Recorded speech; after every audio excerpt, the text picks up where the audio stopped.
So what is the difference between active euthanasia and passive euthanasia? आपने कई बार सुना होगा इस बारे में। करेंटली ये बहुत ही हॉट टॉपिक है, स्पेशली आफ्टर तरुण कुमार का केस। सो एक्टिव यूथेनेशिया का मतलब होता है जब आप एक्टिवली किसी को मारने का ट्राई करते हो।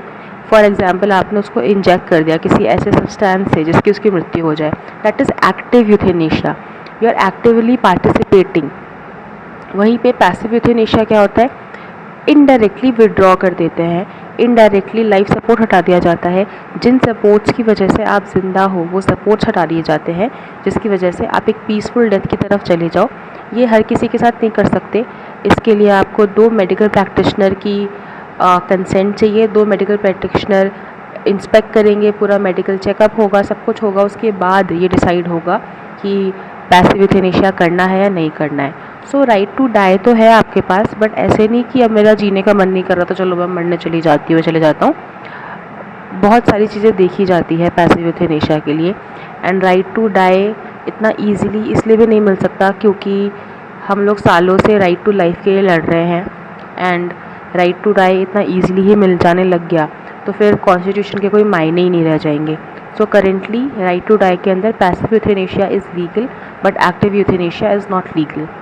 एंड ये जो कॉन्सेप्ट है यूथेनेशिया का, ये स्टार्ट हुआ था अरुणा शॉनबाग के केस से। एंड जो राइट टू डाई का कॉन्सेप्ट हुआ था वो स्टार्ट हुआ था Gian Kaur versus state of Punjab के केस से, जहाँ पे ये बोला गया था कि जो सुसाइड है उसको अटेम्प्ट टू सुसाइड है उसको डीक्रिमिनलाइज कर दो।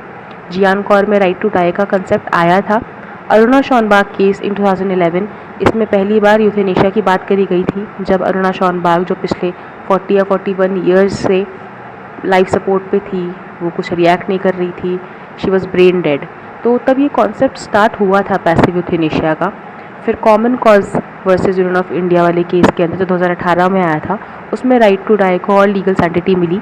एंड तरुण वाले केस में क्या हुआ, जो सुप्रीम कोर्ट है उसने पैसिव यूथेनेशिया तो अलाउ कर भी दिया और ये भी बोला कि जब ऐसे सर्कमस्टांसेस होंगे जहाँ पे इंसान लाइफ सपोर्ट में है, जहाँ चांसेस ही नहीं है उसके बचने के, एंड मेडिकल प्रैक्टिशनर्स को लग रहा है कि यूथेनेशिया इज़ द आंसर, तो जो सुप्रीम कोर्ट और हाई कोर्ट है वो under article 32 and article 26 respectively अपना सजेशन नहीं देगी।